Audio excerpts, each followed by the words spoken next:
barometer amal kita saleh tak salehnya di salat kita. Bila salat kita ikhlas dan sesuai dengan sunnah Nabi SAW, maka insya Allah amalan yang lain mengikuti. Ini aktivitas ini membantu saya di akhirat atau akan menyulitkan saya di akhirat? Kalau seandainya perbuatan itu ternyata akan menyulitkan kita di akhirat kelak, tinggalkan perbuatan itu. Anta ni'mal jund. Kamu adalah sebaik-baik prajurit. Coba lihat. Kamu adalah sebaik-baik prajurit. Maka tujuannya adalah menghancurkan kehidupan rumah tangga.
Asyhadu an la ilaha illallah wahdahu la syarika lah wa asyhadu anna Muhammadan abduhu wa rasuluh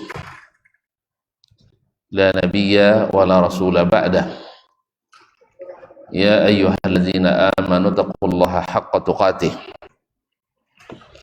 wa la tamutunna illa wa antum muslimun. Ya ayyuhan nas ittaqu rabbakum alladzi khalaqakum min nafsin wahidah wa khalaqa minha zawjaha wa batha minhuma rijalan katsiran wa nisaa wattaqullaha alladzi tasaaluna bihi wal arham innallaha kana 'alaikum raqiba.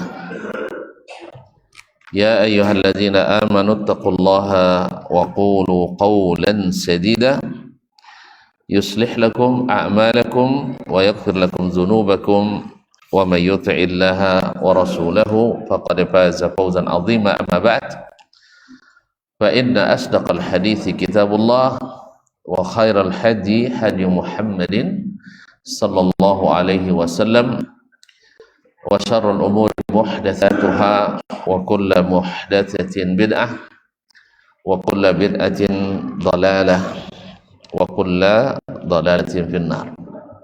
Ma'asyiral muslimin, ma'asyiral muslimat, minal abai wal ummahat wal ikhwani wal akhawat wal banina wal banat yang dirahmati Allah Subhanahu wa taala.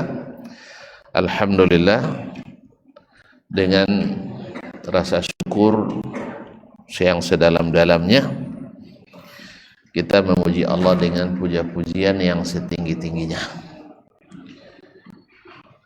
atas segala rahmat, nikmat dan karunia-Nya. Mudah-mudahan hati yang bersyukur senantiasa merasakan nikmat yang Allah beri dan semakin Allah tambah dari sisi kualitas maupun kuantitasnya. La in syakartum la azidannakum. Sebaliknya, orang yang tidak bersyukur maka tidak akan pernah merasakan nikmat yang ada. Ma'asyiral kiram yang dirahmati Allah, khususnya nikmat iman, nikmat Islam, yang dengannya kita insya Allah berhak menjadi ahlul jannah, ahli surga. Mudah-mudahan perjalanan kita ke surga tidak banyak masalah. Seluruh amal mudah-mudahan teraplikasi sehingga tidak sulit di pemeriksaan. Mudah Allah menghisab kita dengan hisab yang mudah. Tentu saja kalau tidak banyak penyimpangan. Dan kalau bisa masuk surga tanpa hisab. Mudah-mudahan Allah berkenan dan kita pun ada keinginan. Salawat dan salam kepada baginda Nabi alaihi salatu wassalam yang menunjukkan jalan ini. Tidak ada jalan menuju surga yang pasti kecuali jalannya Nabi alaihi salatu wassalam. Ditolak karena Nabi sendiri awalnya ditolak. Tetapi setelah mereka mengikuti dan menikmati, akhirnya susah pula melepaskannya. Begitulah. Kadang-kadang kita wait and see, tunggu dan lihat dulu. Untung-untung akhirnya dapat juga. Tapi kalau masalahnya wait and see, tiba-tiba kita tak ada waktu lagi untuk melanjutkan kehidupan ini. Mudah-mudahan Allah SWT bukakan hati kita memahami Al-Quran dan Sunnah Nabi dan dikuatkan untuk mengikuti dan mengamalkannya. Amin. Dan kita mudah-mudahan tidak terpengaruh oleh syubhat ahli-ahli syubhat yang kadang-kadang menjajakan selain sunnah seolah-olah sunnah, atau bahkan menganggap yang selain sunnah lebih sesuai daripada sunnah Nabi alaihi salatu wassalam, seperti yang akan kita dengar pada penjabaran Syekh Abu Utsman As-Sabuni rahimahullah berikut ini.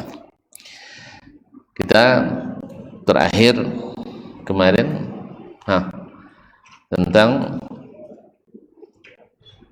lupa ya, sudah lupa tentang tidak, atau di antara adab ahli hadis tidak mengikuti, tidak berdekat-dekatan, tidak mencintai orang-orang yang menyimpang dari sunnah. Berarti kalau menyimpang dari sunnah namanya ahli bid'ah. Karena sunnah dengan bid'ah berkawan atau berlawan? Serius nih. Terus bid'ah hasanah? Berkawan sama sunnah? Enggak. Karena Nabi menjadikannya dua kutub yang berlawanan. Ikuti sunnahku, jauhi hal-hal yang diadakan. Makanya tidak mungkin orang yang mencintai sunnah mencintai bid'ah, karena bid'ah itu lawan daripada sunnah. Sekalipun bid'ah hasanah. Karena tidak ada bid'ah hasanah kecuali bagi ahli bid'ah.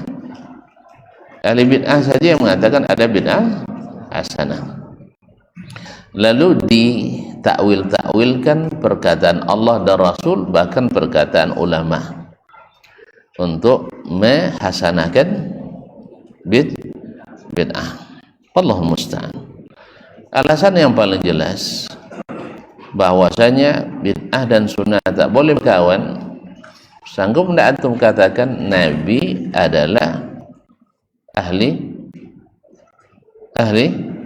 sunnah dan bid'ah? Mungkin. Tambahkan ahli bid'ah hasanah. Mungkin. Tidak juga. Nabi mendakwakan bid'ah hasanah. Tidak juga. Nama apa yang didakwakan Nabi? As-sunnah. Makanya tidak mungkin Nabi adalah imamnya ahli sunnah. Maka tidak mungkin kita katakan isi dakwah Nabi adalah Al-Quran dan sunnah tambah bid'ah hasanah. Pesan Nabi jelas. Taraktu fikum amrain ma in tamassaktum bihima lan tadillu ba'di. Aku tinggalkan bagi kalian dua pusaka. Bila kalian pegang teguh keduanya, kalian tak tersesat setelahku. Apa kata Nabi? Kitabullah wa sunnati. Kenapa dia bilang wa bid'ah hasanah? Sah? Oleh sebab itu muslimin muslimat dirahmati Allah Subhanahu wa taala, buktinya bid'ah hasanah enggak ada, tak satu pun kaum muslimin yang mau mengaku ahli bid'ah hasanah. Nah, dia suka bid'ah hasanah dan menerima bid'ah hasanah, tapi tidak mau digelar ahli bid'ah. Sahih? Itu tandanya bid'ah tidak ada yang hasanah. Kalau ada pakailah, tidak masalah. Kami ahli sunnah, Anda ahli sunnah wal bid'ah. Hah? Kalau memang bisa digabungkan antara sunnah dengan bid'ah, ambillah gelar itu. Sah? Karena spesifik kan? Kalau kami ahli sunnah saja. Kalau di sana ahli sunnah wal bid'ah. Ada yang mau?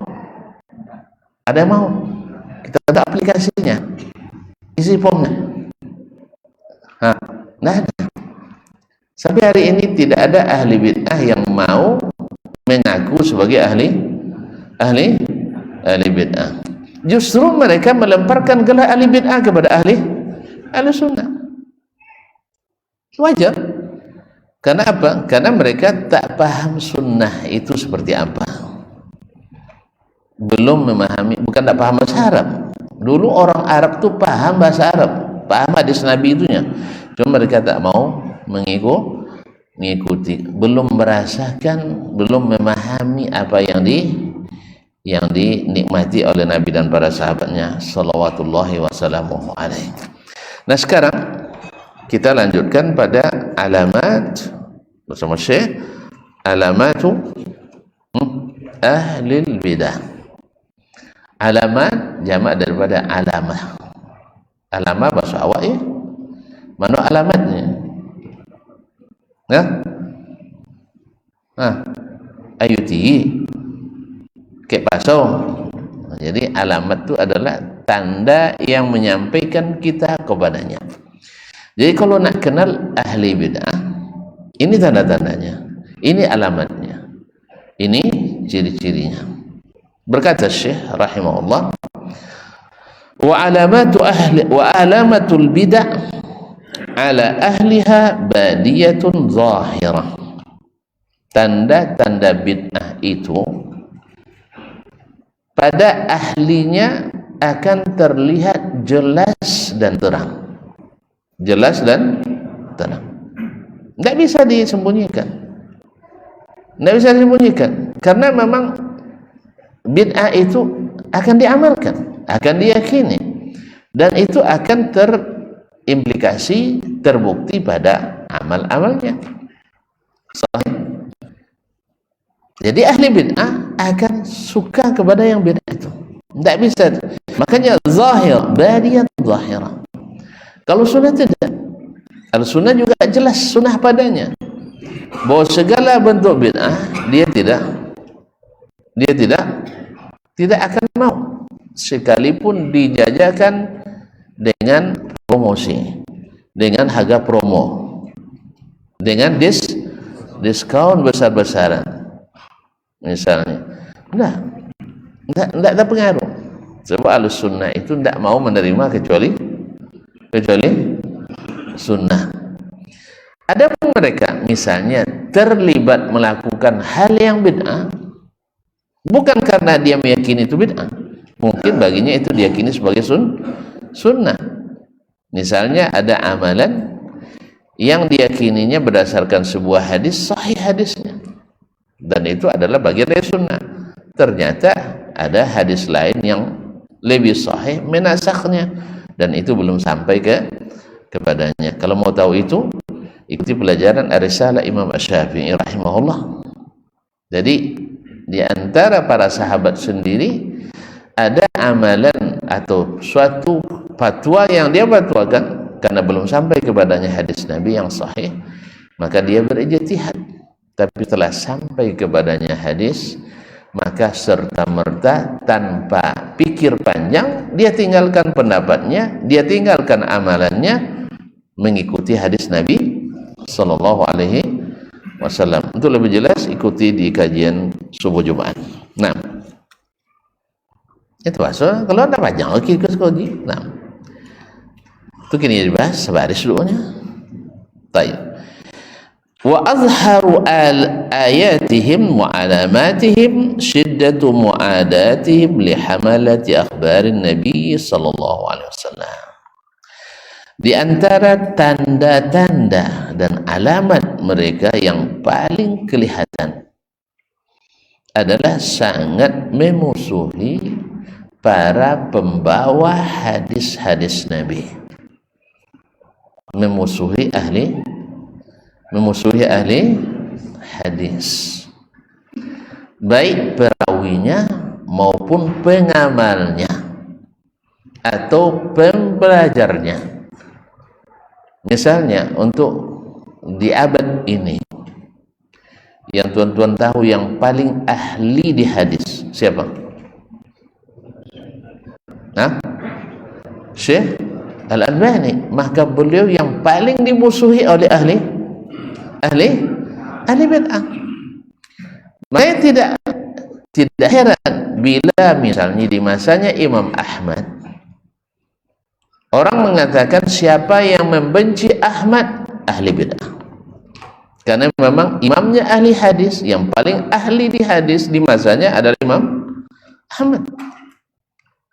Di masa Imam Malik, siapa yang memusuhi Imam Malik berarti dia ahli bid'ah. Kenapa? Karena ahli bid'ah sangat memusuhi ahli hadis. Dia yuti. Nah, siapa ahli hadis? Tak nawur ya. Subhanallah, tak mengaku ya awak sendiri. Jadi ahli bid'ah paling tidak senang dengan ahli apa sebab? Apa sebab? Mereka nanti mengambil dalil, baik dalil akal maupun dalil nakal.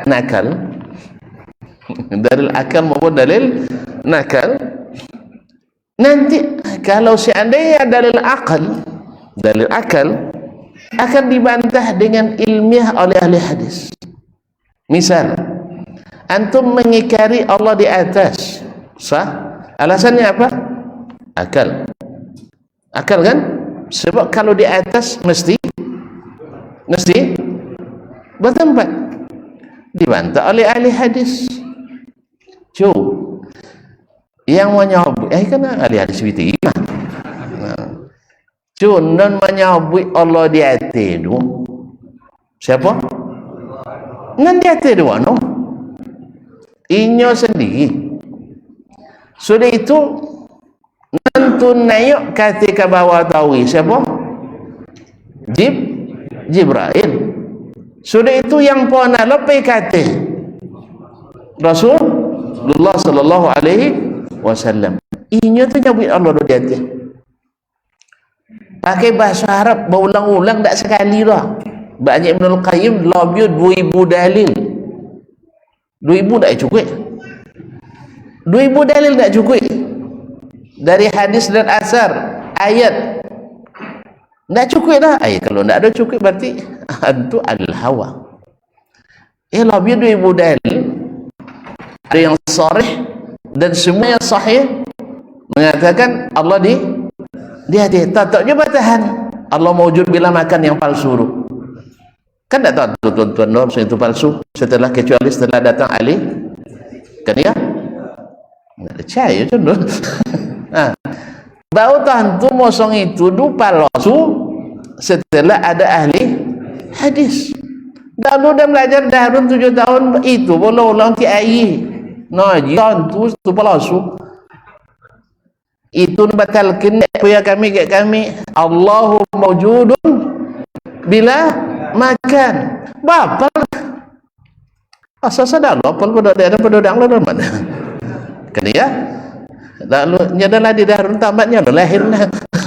Nah, jadi bapak itu bayakini pokok siapa nyabi Allah di atas Subhanallah. Apa sebab? Dalilnya Allah mawjud bila makan. Lalu datang ahli hadis, dicari dari seluruh kitab hadis, ini dua seorang dicuba dia nak menyembunyiin pakai nama samaran Abu Bakar Al-Khatib Al-Baghdadi. Wakacin Khatib Al-Baghdadi lah ahli sunnah, ahli hadis. Dicela bukunya sodondo nah wura. Qasim di Abdul Qahir Al-Baghdadi. Apa? Imamnya ahli kalam. Dona sanad doh. Kalau tidak ada sanad namanya hadis palsu. Ya kalau tidak ada sanad berarti hadis palsu. Hanya nyampe sanad lo sampai ke nabi jeru. Keyakinan itu. Pokok mai sanad do nyobin Allah mawjud bila makan pokok mai. Tidak kan awo dah.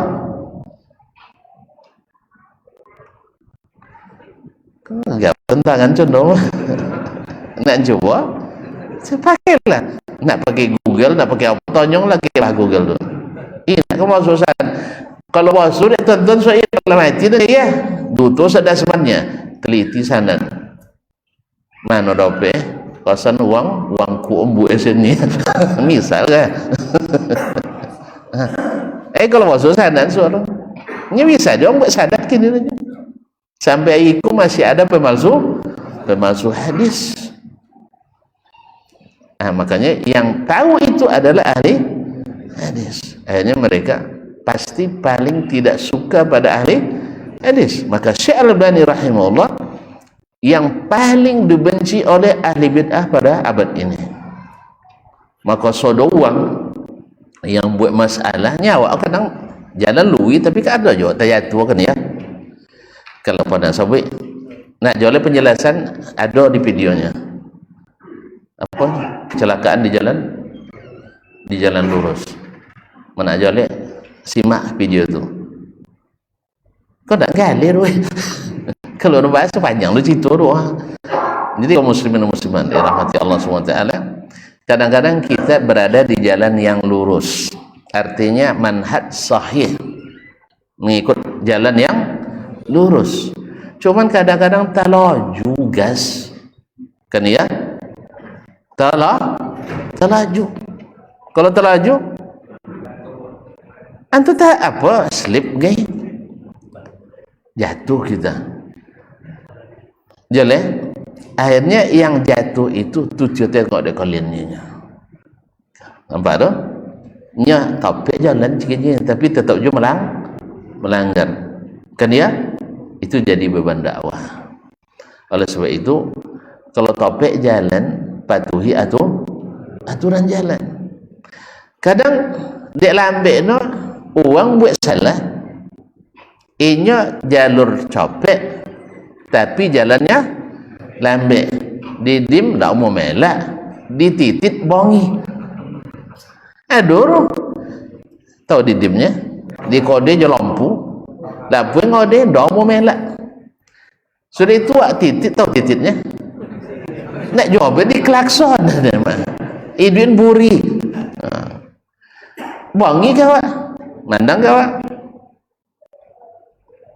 toge dia orang salah akhirnya tak pasal ikut buat apa sarawak motong dari ki kosan haduh trailer parkir usak berapan abi awak kan ya kita kalian tapeknya tu matinya kan ya ada ndak lain cerita ngaji salafinya nya utang nak bayar kan ada itu dia salam tak jawab dia ada muka masam tawi nawa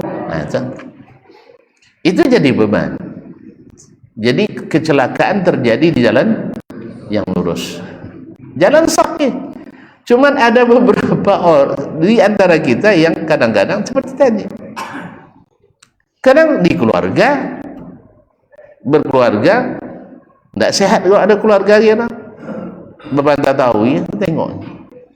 Sunnah aja, tapi bahasa orang tak tahu kan ya.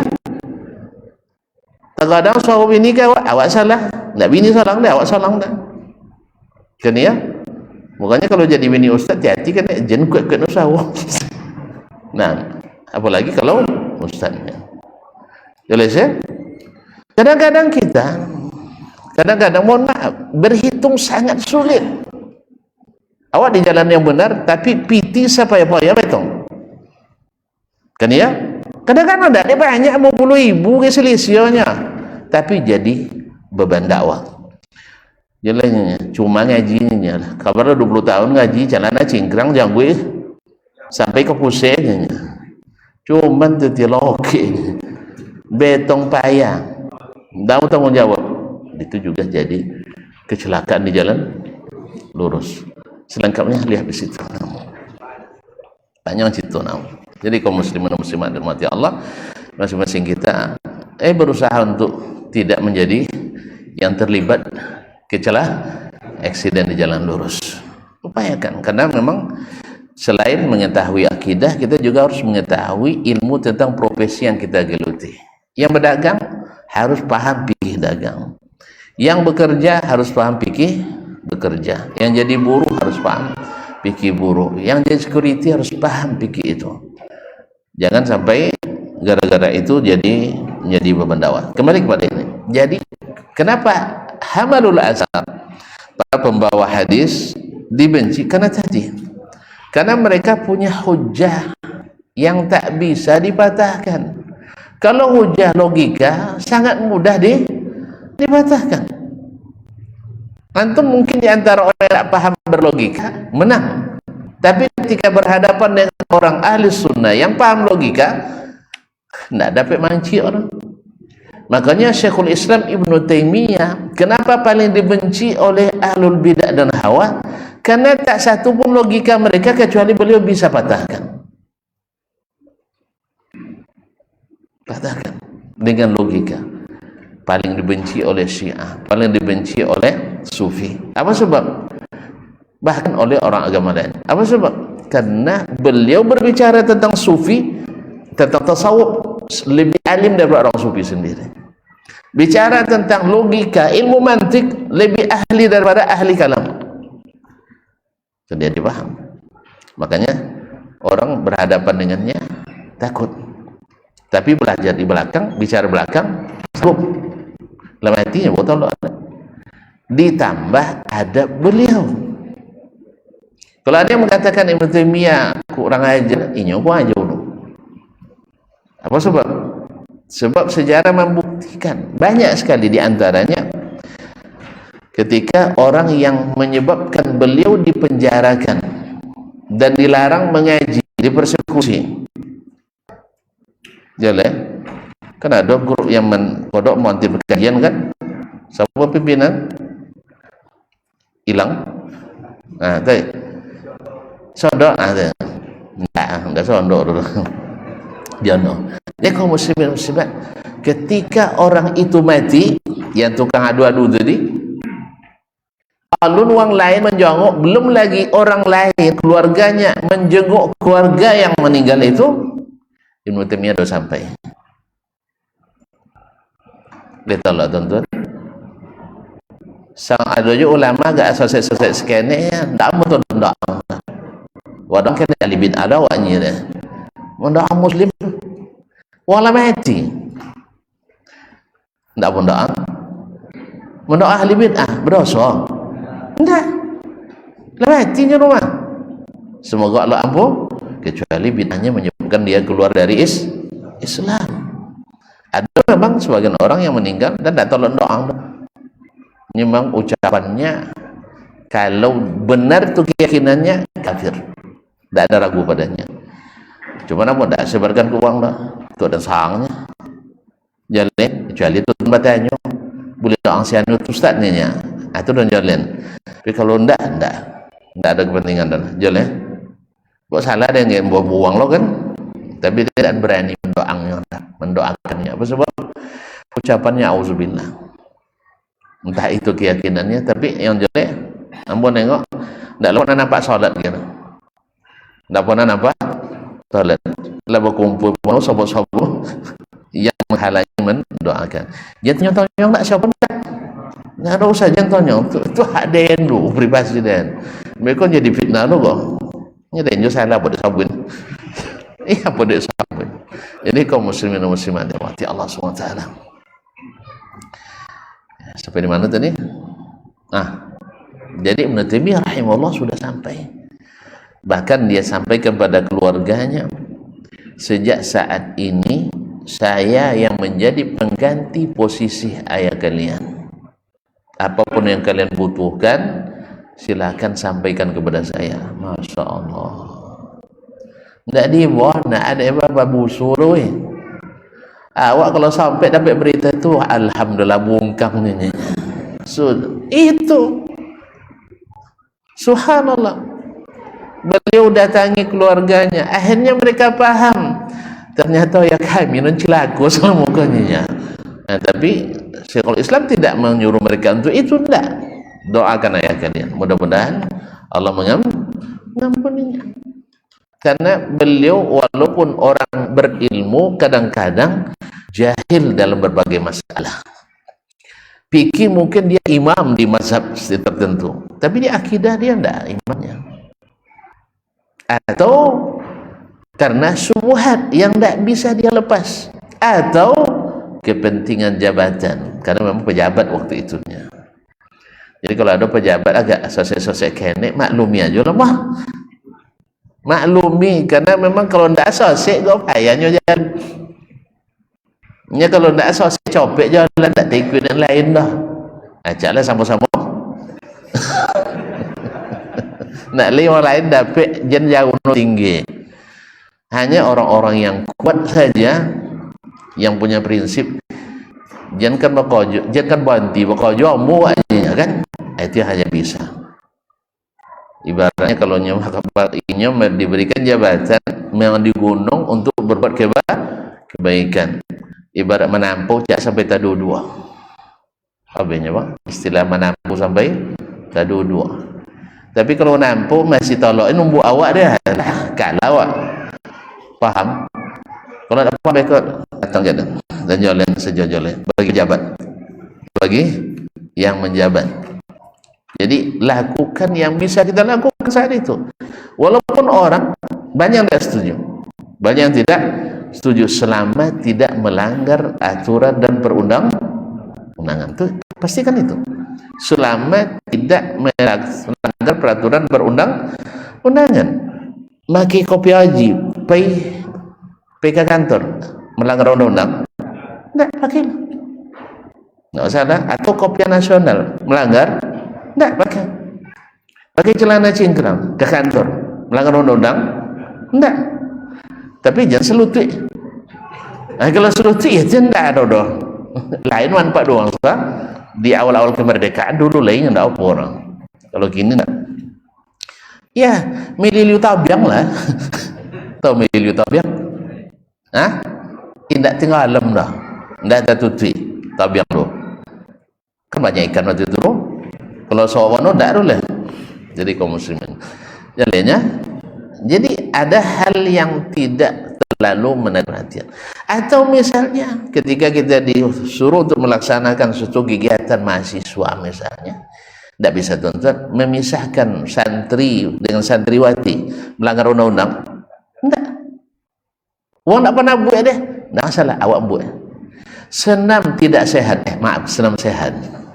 Ini banyak senam tidak sehat. Malah baca abu ke limau, tino jantan, itu tidak sehat. Kan ya? Nah, memisahkan tempat senamnya pegawai dan pegawai. Pegawai dan pegawaywati. Karyawan dan karyawati. Melanggar undang-undang?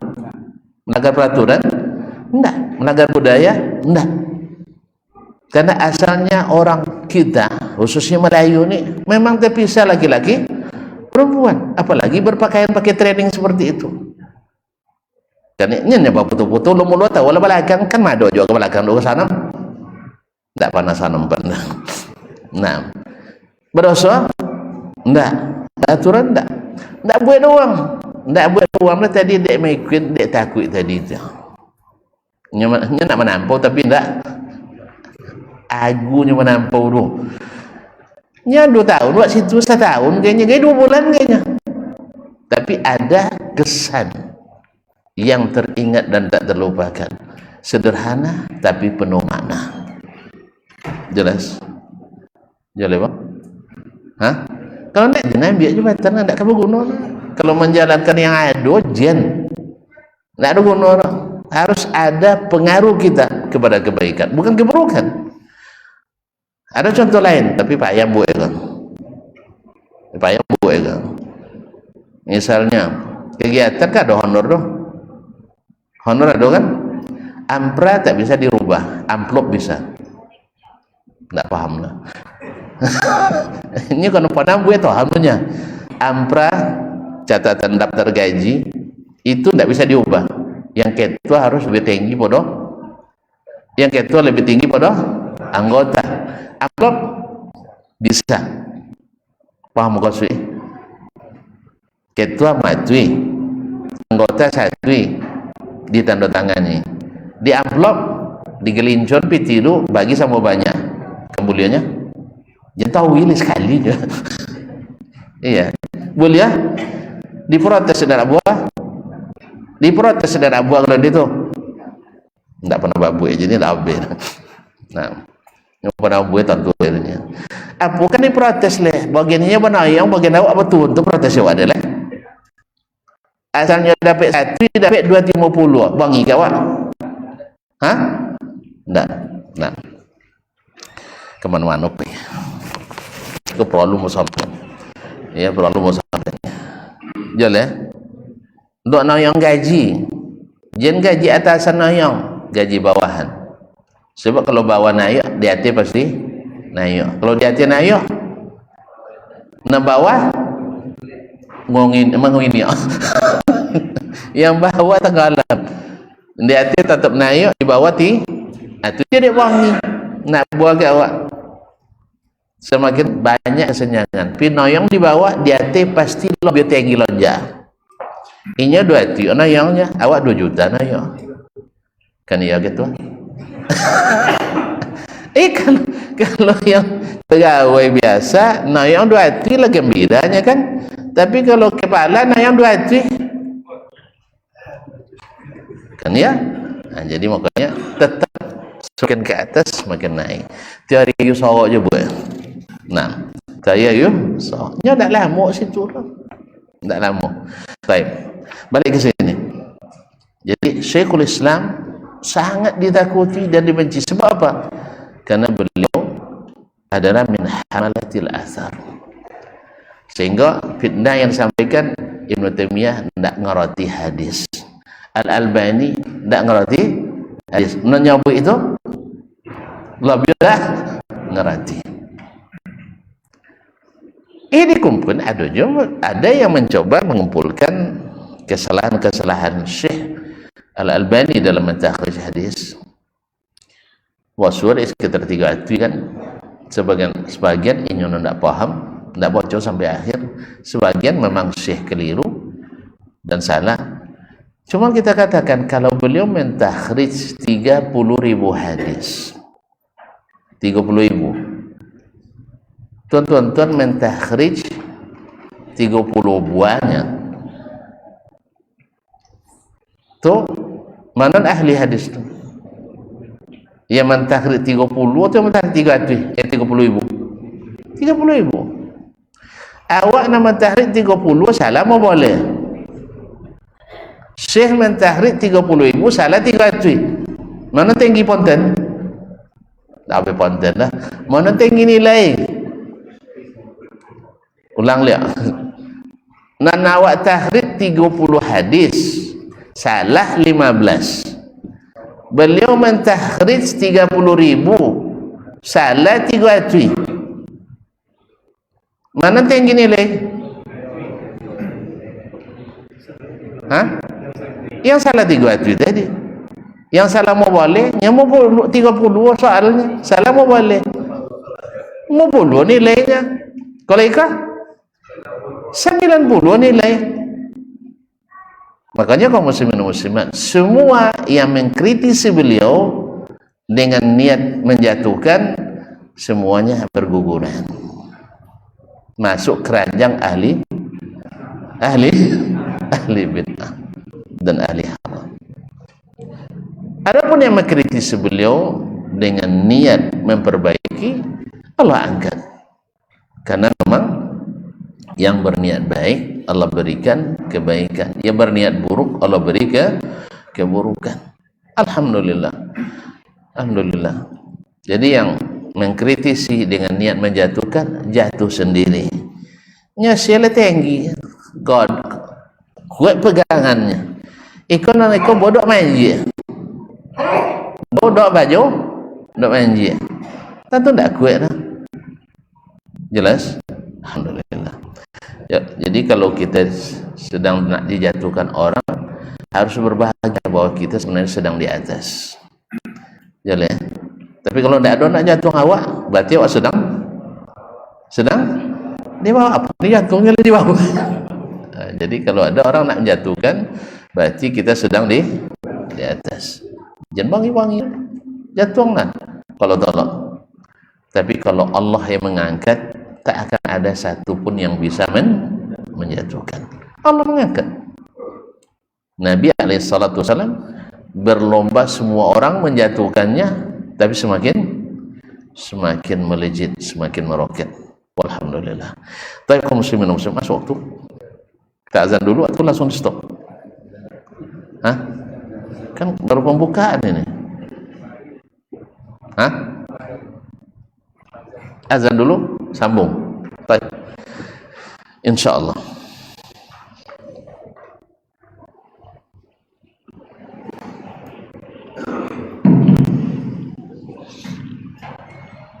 Allahu Akbar, Allahu Akbar. Allah. Allahu Akbar, Allah.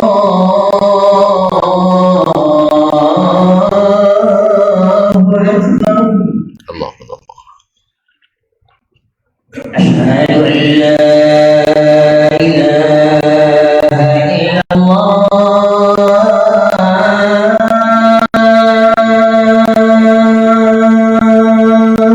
أشهد أن لا إله إلا الله.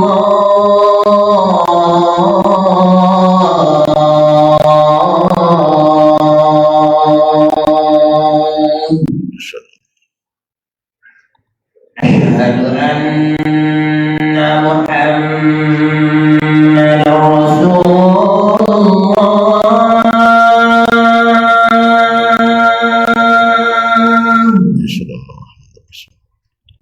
أشهد أن محمدا رسول الله.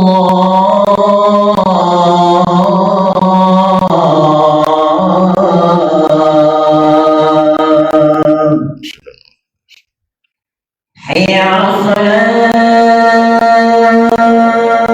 حي على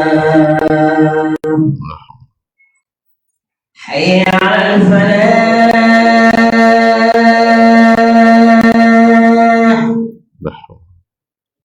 حي على الفلاح.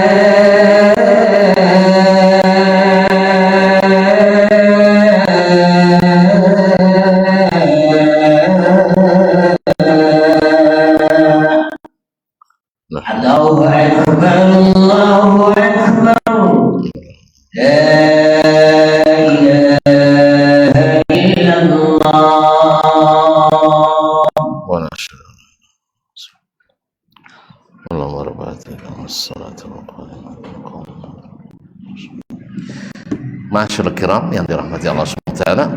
Kemudian saya melanjutkan wa yani syiddatu ma'a mu'adatihim, yaitu sangat memusuhi li hamalati akhbarin Nabi sallallahu alaihi wasallam, para pembawa hadis-hadis Nabi sallallahu alaihi wasallam.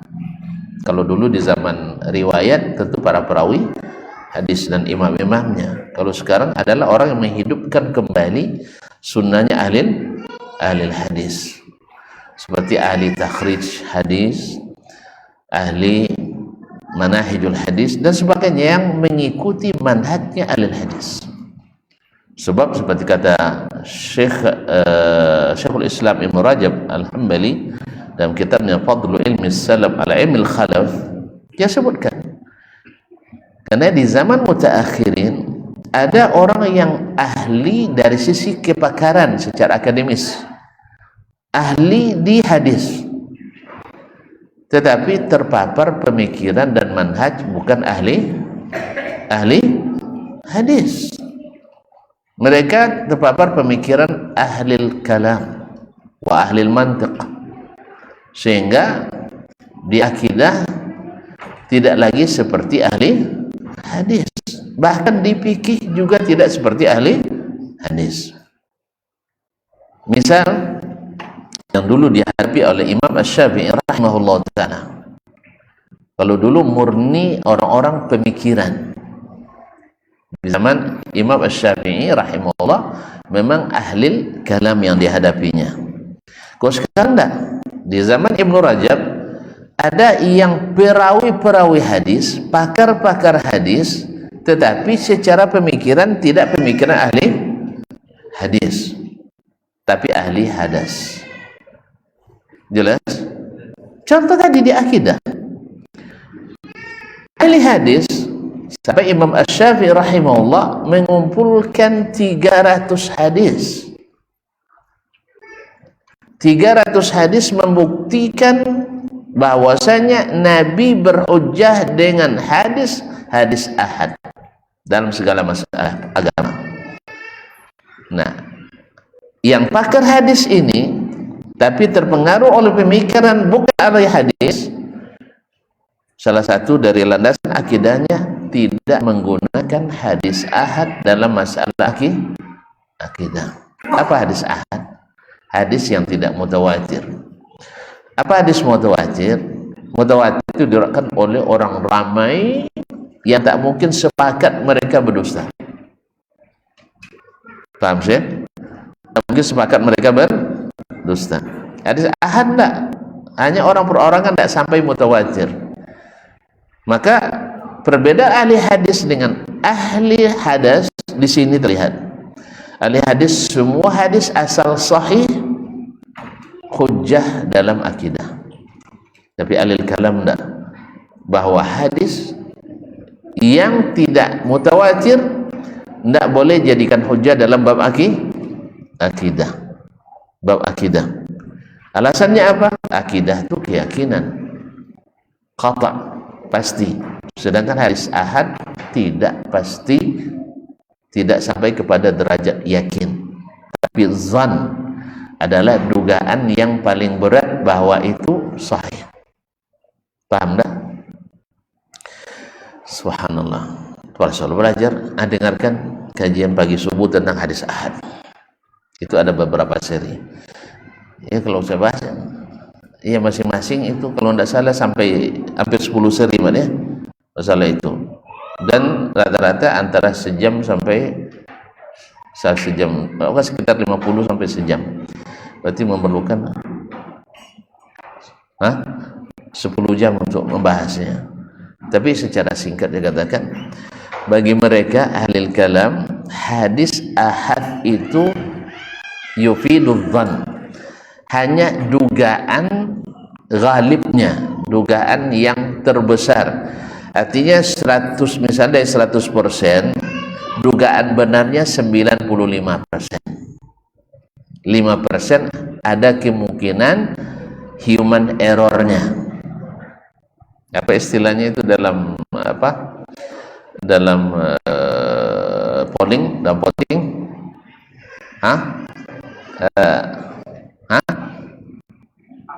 Bukan absen, ada errornya, margin errornya. Kemungkinan salahnya ada 5%, misal, atau 10% dan sebagainya. Tergantung kekuatan para perawi. Sedangkan hadis mutawatir itu keyakinannya 100%. Misalnya Al-Quranul Karim. Ada yang meragukan Al-Fatihah dari Nabi?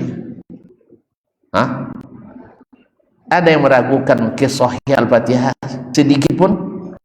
Enggak ada keraguan. Sebab apa? Sebab apa? Diriwayatkan oleh orang ramai di seluruh penjuru dunia.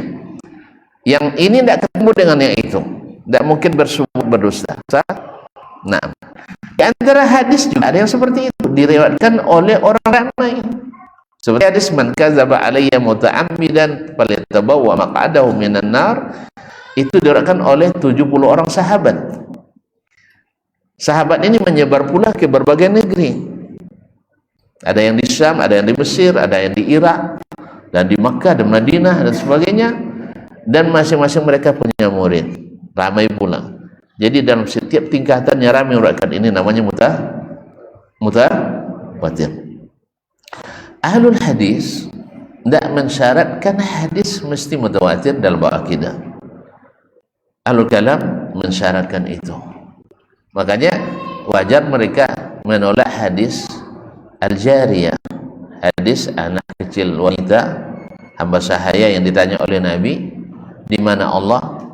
Jawabannya di atas.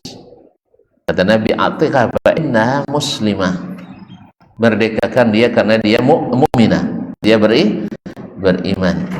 Mereka hadis ini didakwakan oleh sebagian, yang kedua sebagian mencela isinya. Ini hamba sahaya, ini orang bodoh, kharsa. Masya Allah, sahabat kan sahabat itu kan dikatakan bodoh. Kenapa? Tidak sesuai dengan yang mereka pikirkan. Jadi mereka ingin meyakini yang mereka pikirkan, bukan seperti yang dikabarkan kepadanya. Jadi kalau ahli hadis meyakini yang dikabarkan, bukan yang dipikirkan. Sebab pemikiran bermacam-macam, tapi yang dikabarkan sepakat mengatakan Allah itu di atas.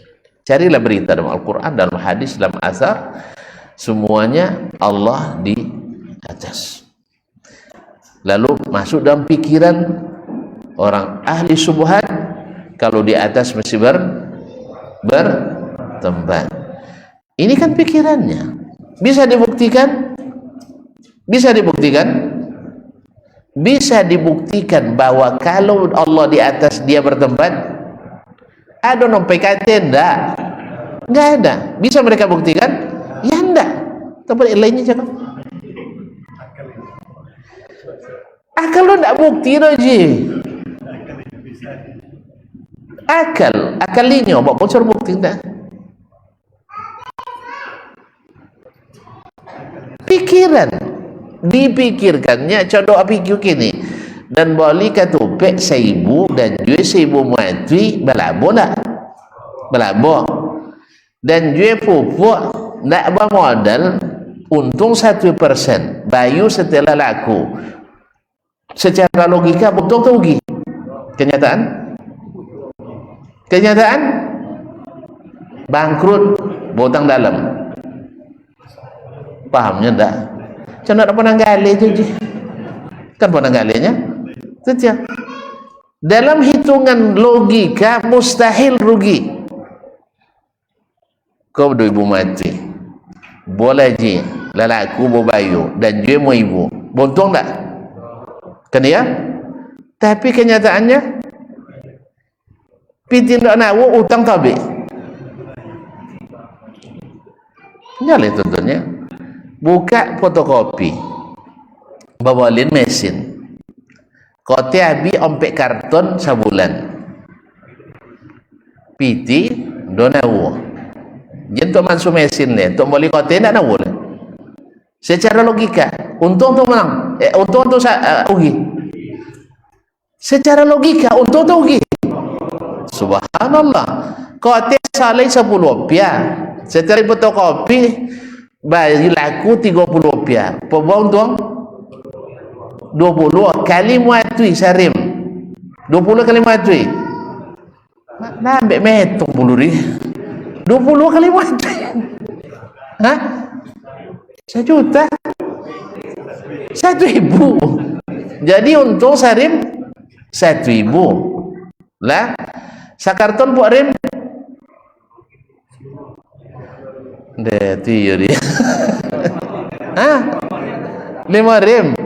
Berarti saya kata pun tuang ribu kali sampai 2 juta untung.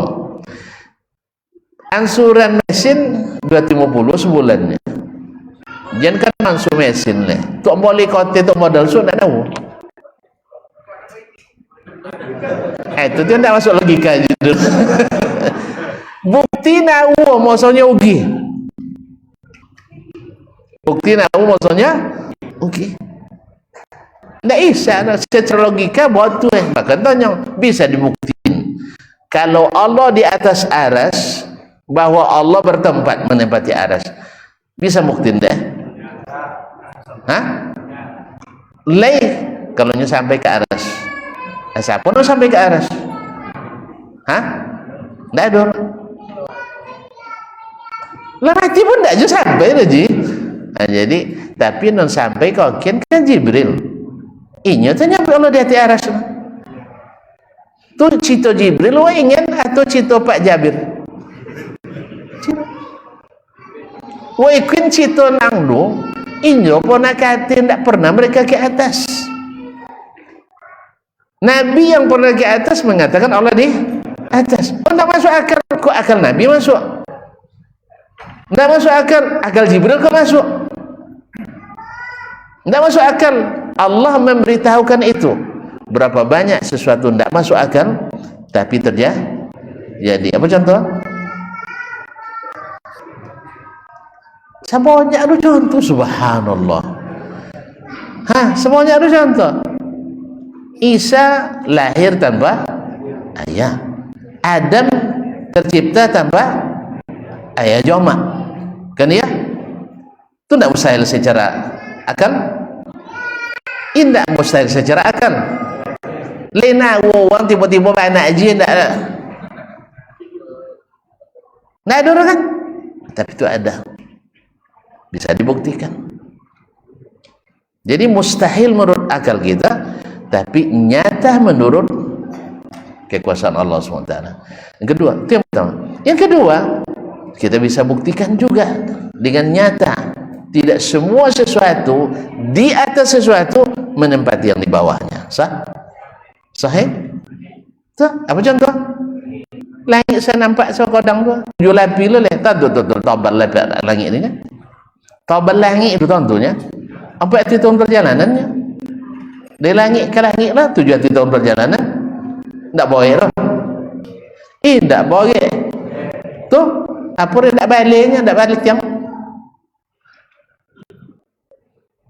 Ini tu dia je tadu tapi tak ngerti. Akal. Ada tak akal itu? Ada tak? Makhluk. Apa bukti adanya? Ada sifatnya. Kan ya? Acu akal acu di dengkulnya juga. Iko singki akal iko cadia. Nasang cadia nasang banget. Sang singki sang panjang akal. Kan ya? Berarti ada akal. Di mana akal itu? Kan di otaknya. Ada tempat ada tempatnya? Enggak ada. Jadi tidak semua sesuatu di sesuatu menempati. Maka kaedah palsu itu jadi pakai jualan. Karena tidak relevan lagi dengan penemuan-penemuan ilmiah hari ini. Jadi bukti konkret makhluk saja berada di makhluk tidak menempati ilmu. Di mana tentu letak? Nama ngaji selama ada kau simpan. Di mana simpan? Di akal. Di bahagian mana tompe? Nah ada tompe lah. Nah ada tompe lah. Tidak menempati, tapi dia di akal. Ada barangnya? Ada. Kalaunya di atas mesti berjisim, mesti berbatang tubuh. Kan itu juga kan? Alasannya. Sehingga kita dituduh mujassimah. Deh, cita Yunani kuno ini pakai juga sih boleh. Baik, ini gelombang elektro yang dipakai untuk nelpon ada atau tidak? Ada. Di mana? Kisikonya gini, ada di sekitar kita. Ada tempatnya. Ada tempatnya. Ada jisimnya. Ada batang tubuhnya. Tidak ada. Alhamdulillah. Barang nawu. Apa dia payah? Apa dia mesti pula Allah berbatang tubuh? Mesti berjisim. Makanya jadi bojo kata-kata bid'ah do komai. Payah dia memahami. Nya jisim tidak ada istilah ini dalam hadis, tidak ada dalam Al-Quran untuk mempelajari sifat Allah. Kalau sifat makhluk ada. Paham sih? Sawit paham. Kalau tidak sudah orang. Nah, jelas ya? Beda ahli hadis dengan ahli hadas. Jadi kita di saat spesialisasi ilmu hadis sekarang, ya tidak semua yang pakar di bidang hadis, pakar di hadis secara akademis mengikuti manhaj ahli hadis. Itu bisa dilihat nanti ketika dihadapkan pada hadis. Yang diyakininya yang dalam hadiskah atau dalam pikirannya? Jelas? Jelas? Coba saya contoh. Nah, jalil lah. Pokok tu 2 minit. 2 minit kuenya. Baik. Kalau tak jalil tak saya tambah. Nah. Lama kan tadi? Lah buku. Alhamdulillah. Alhamdulillah. Masyaallah kiram. Apa nak dah sampai tadi? Hah? Contoh apa tadi? Contoh apa? Apa kalau tak sampai contoh apa? Itu tak ada nyimak. Contoh apa bang?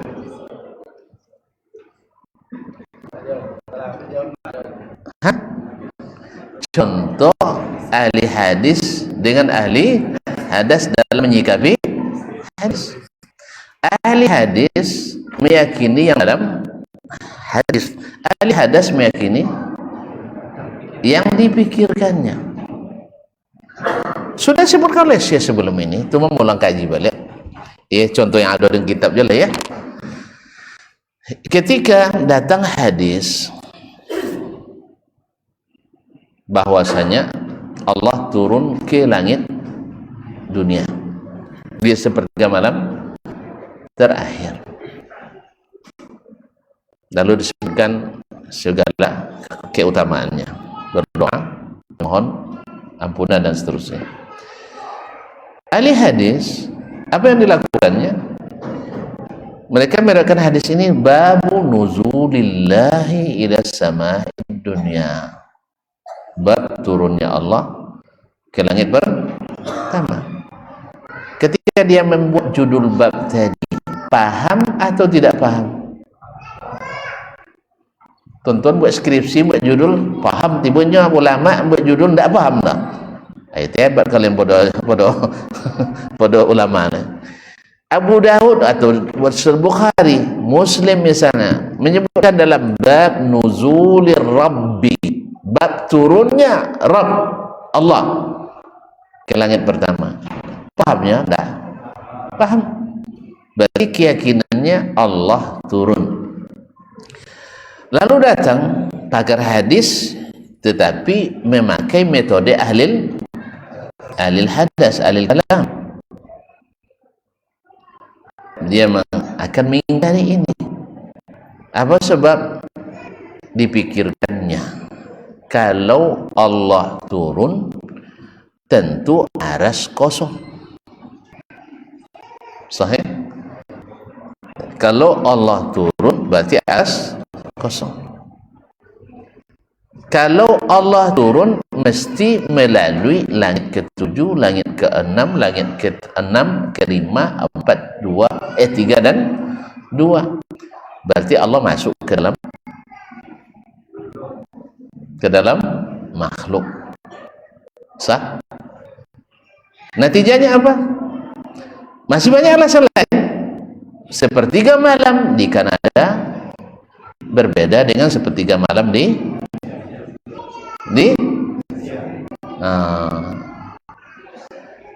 ini ada enggak dalam hadis pembahasan ini?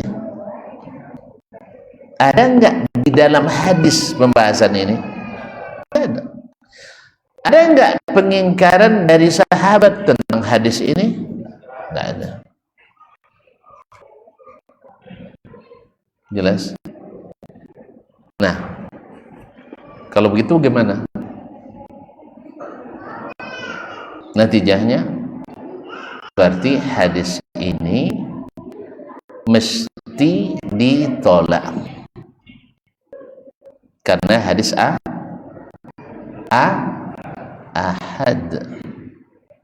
tidak mutawatir. Ini sebagian melakukan ini, ditolak. Yang agak malu-malu sedikit, dia bilang, enggak, ini hadis sahih, soalnya ashabul kutubus sittah meriwayatkannya, Bukhari, Muslim, Abu Daud, Tirmizi, Nasai, Ibnu Majah. Malu kita sama mereka, sah? Sah?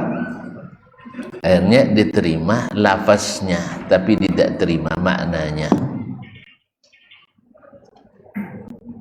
Apa maksudnya? Yang turun itu bukan Ar-Rabb, tapi adalah rahmat Allah. Rahmat Allah. Itu apa guna sampai ke langit itu, tidak sampai turun ke bawah, ada istimewa aja. Bayangkan oleh tuan, kalau kita sekarang ini turun rahmat Allah sampai ke sini, sah? Mana nancak waktu kini atau sepertiga malam terakhir? Wih, manon afdol sepertiga malam terakhir atau waktu sekarang? Sekarang. Ya Allah ya Rabbi. Bagian malam yang paling utama di bagian awal atau bagian akhir? Itu coba pernah nak capek sudah. Nah, sekarang di awal malam rahmat sampai kami turun. Di sepertiga malam terakhir langi ajanya, nggak sampai ke awal. Itu Cina tonton jago deh. Cina jago deh. Nah. Makanya takwil itu selalu mempermalas orang mengamalkan Al-Quran dan hadis. Makanya ketika mengklaim bahwa maling mayoritas, tapi musaji apa dia kosong, khususnya subuh. Kalau tidak buat acara-acara tertentu, payah datang. Sah? Harus buat acara. Kalau tidak kan datang. Apa sebab? Karena semua ini takwilkan. Akhirnya tidak mungkin Allah turun. Yang turun rahmat, tapi sampai dia di hati aja. Jangan jago lah nangnya sampai di hati aja. Apa istimewanya kalau hanya turun sampai ke langit pertama? Tidak ada istimewa. Tapi ketika dikatakan Allah turun ke langit pertama, ada istimewanya. Sah? Taib? Tahu cara? Kan dijawab bersubuh kan tak? Atau ke video aja lah. Kau muslimin dan muslimat dirahmati Allah. Orang yang meyakini ini, kalau Allah turun aras tinggal, kalau Allah turun tidak sama sepertiga malam di sini di tempat lain, dan seterusnya. Banyak lagi sebut-sebut. Tuan-tuan, bisa dibuktikan mereka secara fisik? Bisa pengen ke langit pertama nang du menengok? Enggak. Berarti tidak ada bukti fisik, tidak mungkin. Berarti hanya pikiran. Camun tadinya laku ompek kota secara logika buntung, hasilnya buntung. Kita tengok awak menggali buntung soda. Tanyalah non sukses-sukses pasti awal-awal rugi dulu. Kan ya? Hitungan buntung, tapi ternyata rugi. Jadi tidak semua logika itu bisa dibuktikan kebenarannya, hanya pikiran. Jelas? Jelas? Baik. Sekarang yang mengatakan turun itu siapa? Nabi tadi mah. Nah, Nabi sallallahu alaihi wasallam. Nabi pun apa kata? Lain. Nan pona PKT yang pernah naik ke atas mengatakan Allah turun. Yang tak pernah naik ke atas bilang Allah tak mungkin turun. Mana yang dipercayai? Nah, Cayon kan mengatakan sah. Yang memberitahukan kepadanya siapa? Nan diatir wano. Dan yang balik ke atas Jibril. Nabi tak mengatakan sesuatu atas pikirannya. Ingat itu. Nabi tidak mengatakan sesuatu berdasarkan pikirannya semata. In huwa illa wahyun yuha. Kalau tadi pakar tadi, ahli hadas tadi pakai wahyu atau pakai ilmu kasyaf? Pakai ilmu kasyaf, ulu kaswa. Bayangkan wahyu guru. Wih. Dapat wahyu dari Allah, terbuka hijab. Tak. Pikirannya. Ini pikiran yang disampaikan, ini kenyataan yang disampaikan. Itu yang kita terima kenyataan. Oh, mesti bertahun melalui langit itu antum pakai rumus makhluk.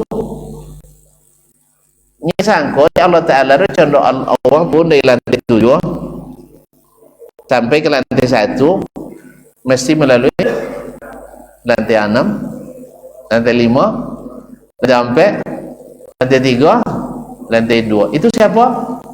Makhluk. Allah menggunakan hukum makhluk secara ilmiah untuk mengukur kemampuan Allah. Ilmiah atau tidak? Tidak ilmiah. Tidak ilmiah. Karena rumus yang digunakan berbeda. Rumus yang salah. Tentu natijanya salah. Baik. Sekarang kalau antum katakan subuh atau sepertiga malam di sini dengan tempat lain tidak sama, sahih? Baik. Sekarang saya nak bertanya, antum percaya tidak kiamat terjadi hari Jumat?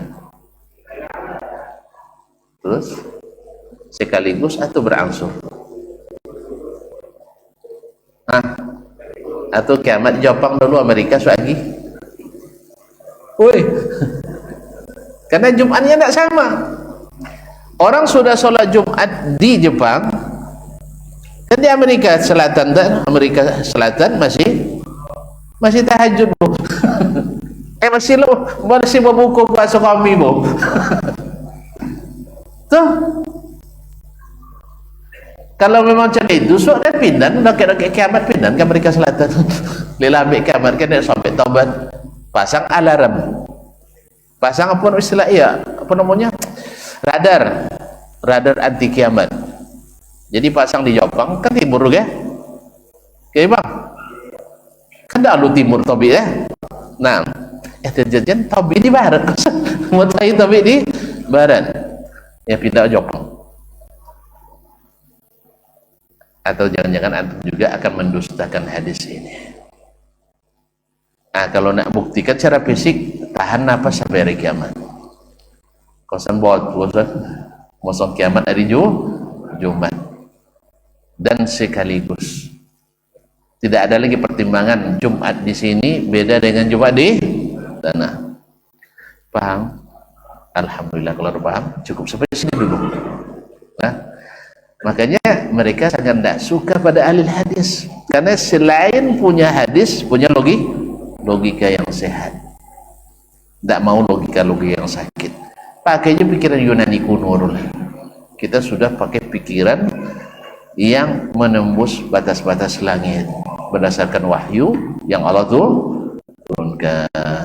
Ya? Jelas? Nanjole subuhan itu jawaban yang jole. Kau subuhan jole, jawaban tak jole. Nampak bedanya ahli hadis dengan ahli hadas. Walaupun pakar hadis, seperti dikatakan oleh Imam Ibn Rajab dalam Fadlu Ilmi Salaf ala Ilmi Khalaf. Ada orang dari sisi keilmuan ahli hadis, tapi dari sisi cara berpikir dan manhaj tidak mengikuti cara ahli hadis. Apa bedanya? Ahli hadis mengimani apa yang dalam hadis, sedangkan ahli hadis mengimani yang ada dalam pikirannya. Hadis dipaksa mengikuti pikirannya, sedangkan ahli hadis menyuruh pikirannya tunduk pada hadis. Itu aja bedanya. Jelas? Kalau tuan temukan nanti, baik terdahulu maupun hari ini atau yang akan datang, pakar hadis tapi cara berpikirnya mempreteli hadis, berarti tidak mengikuti metode ahli hadis, walaupun pakar hadis secara akademisi, karena dia hanya memakai teori-teori keilmuan alat, tapi secara pengamalan tidak. Mustalah kan alat, takhrij alat, ilmu ilal alat, tapi yang paling inti adalah pengamalan tadi. Tujuannya adalah mengamalkan hadis. Apa artinya antum bisa mentakhrij, bisa mengkritisi Sahih Bukhari, tapi tidak mengikuti akidahnya Imam Al-Bukhari, justru memaling-malingkan keyakinan Imam Bukhari kepada keyakinan yang antum yakini. Wallahu musta'an. Tapi memang kata Nabi, khilaf ini tak akan berhenti sampai bumi ini berhenti. Tetapi kita jangan sampai berhenti mencari kebenaran berdasarkan Al-Quran dan Sunnah Nabi alaihissalatu wassalam. Wallahu ta'ala alam. Wassallallahu ala nabiyina Muhammad. Terima kasih. Wabillahi taufiq hidayah. Wassalamualaikum warahmatullahi wabarakatuh. Barometer amal kita saleh tak salehnya di salat kita. Bila salat kita ikhlas dan sesuai dengan sunnah Nabi SAW, maka insya Allah amalan yang lain mengikuti. Ini aktivitas ini membantu saya di akhirat atau akan menyulitkan saya di akhirat? Kalau seandainya perbuatan itu ternyata akan menyulitkan kita di akhirat kelak, tinggalkan perbuatan itu. Anta ni'mal jund. Kamu adalah sebaik-baik prajurit. Coba lihat. Kamu adalah sebaik-baik prajurit. Maka tujuannya adalah menghancurkan kehidupan rumah tangga.